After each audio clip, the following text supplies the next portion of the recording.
Hello everybody and welcome back to another video. Today we're going to be doing a deck profile video on Eternatus VMAX. This is not a new card, but it's not exactly old yet, but it's from Darkness Ablaze, and Darkness Ablaze isn't exactly the most recent set. So yeah, we're going to be deck profiling Eternatus VMAX. It has an ability, Eternal Zone. If all of your Pokemon in play are dark type, you can have up to 8 Pokemon on your bench, but you can't put any non-dark type Pokemon in your hand.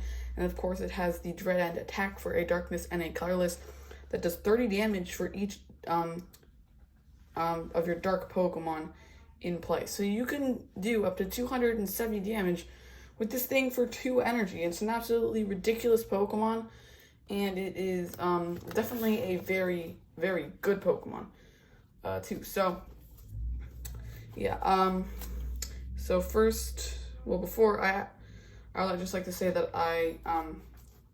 actually, no, we'll get to that at the end, never mind. But we got 4 Eternatus VMAX. We already covered that card, and then we have 4 Eternatus V. So the Eternatus V, it has an attack for a colorless energy that does 30 damage, and you may attach a darkness energy from your hand to one of your benched Pokemon. So this is really nice because this deck is very reliant on just manual attachments. It doesn't play much energy acceleration. So that means we are very vulnerable to Crushing Hammers. Crushing Hammers has been seeing a little bit of play recently just because it counters ADP and Eternatus. But Power Accelerator can be our one way to kind of get around that. Now it also just, the fact that it's 30 damage is also worth noting, because our Eternatus VMAX is only doing 270 damage, which isn't exactly one-shotting a lot of VMAX Pokemon. So if we can just Power Accelerator 30 damage onto our opponent's V that's going to eventually evolve into a VMAX, then we can just ping it 3 times with Galarian Zigzagoon and take a knockout. So, oh yeah, and then the second attack for colorless and 3 darkness and 3 colorless deals 120 damage. If your opponent's at a Pokemon is VMAX, it does 240. It's not a great attack. We're almost never going to be using it. So, yeah, we have a 4/4 line of Eternatus VMAX here. Next, we have 4 Crobat V. The bench that you get to draw until you have 6 cards in your hand. It's a very good ability. So we're going to be playing 4. It's a dark type. So that's our one consistency Pokemon that we can play that is a dark type. Next, as before mentioned, 4 Galarian Zigzagoon. Want to be able to buff up our damage as much as we can, because 270 isn't exactly one-shotting everything in the meta like it did a year ago. So 2 Galarian Zigzagoon, 1 copy of Hoopa, and that kind of is just to pair it with our Sableye V, and that is our Zamazenta counter. A lot of decks like Luke Meadow recently have been playing a double Zamazenta, or sometimes even triple Zamazenta, which is really scary for this deck if you don't play counter. So we are playing our Hoopa Sableye for that. Now, for supporters, we have 4 Research. It's the best draw card in the entire game, so we're going to be wanting to play it.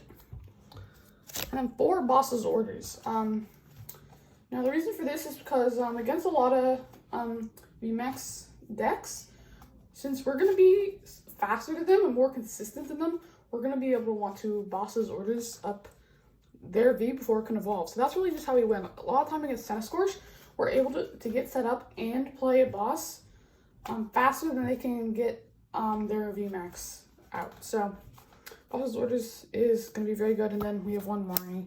I initially did have 2, but I think we had to cut it for the Crushing Hammers that I wanted to play.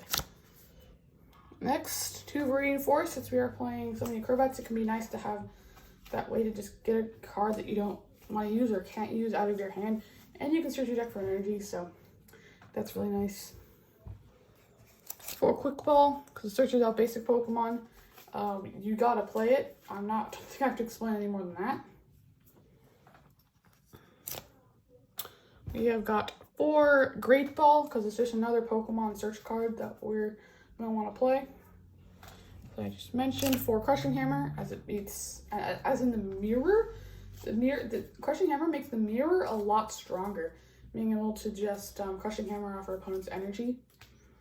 And go if your opponent does not play Crushing Hammers, then in the mirror you're gonna want to go. I hits first. So you can just get rid of their energy and just stun them as much as you can. 3 switch. Because if we start Crobat or Sableye, we're gonna be sad.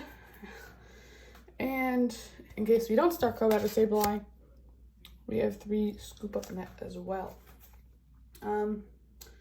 Now we also have Viridian Communication. So it's our only means of searching out our VMAX other than Great Ball. 4 is actually pretty good too, but we're just playing 3 in this list. We have got 2 Pokegear 3.0. This is actually a very, very good card for getting out your boss's orders in time and when you need them. It's kind of like a 5th and a 6th boss's orders or research on Marnie. So it's just a really good flexible card to have. We have got 2. We can move these up a little bit. You've got 2 Capture Energy. So if you've the Colossal VMAX matchup is looking a little bit scary, you can go and replace those for weakness cards. But right now, Capture Energy is actually a very good card. It just allows you to get out yourself another Eternatus. If you attach it to an active Eternatus V, you get out another Eternatus V, so that you can just power accelerate to it. Just very nice card that you can just chain. So yeah.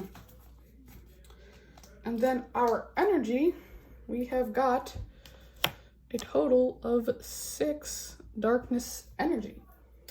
And yeah, that is going to do it for the list. Now, the thing I was going to say earlier is that I went and I got 10th place with a Eternatus VMAX list in the Hexer tournament. If you want to know a little bit more about that deck, it was in the Hexer tournament number 16. But I can just tell you a little bit more about it right now. I actually did play a Blizzard down, which I actually really liked in the list. It was very good because you could just tick a 320 HP VMAX once and then just hit it for hit it with Eternatus, and they just couldn't attack. It was actually really cool. I saw some people about him, and I was gonna play Blizzard Town on my Eternatus list. They were like, "Well, which matchup is it for?" I was kind of driven a little bit crazy because it's just good. It's just a very good card in general. It's very difficult to get the 7 damage counters that you need on an opponent's Eternatus VMAX to KO it in one hit. You know, you're only playing the 4 Zigzagoons and 3 Scoop Up Nets. So, yeah, that's going to be my Eternatus list. If you did like it, you can like the video. If you're new, you can subscribe. I'm going to do Pokemon deck profiles and gameplay videos.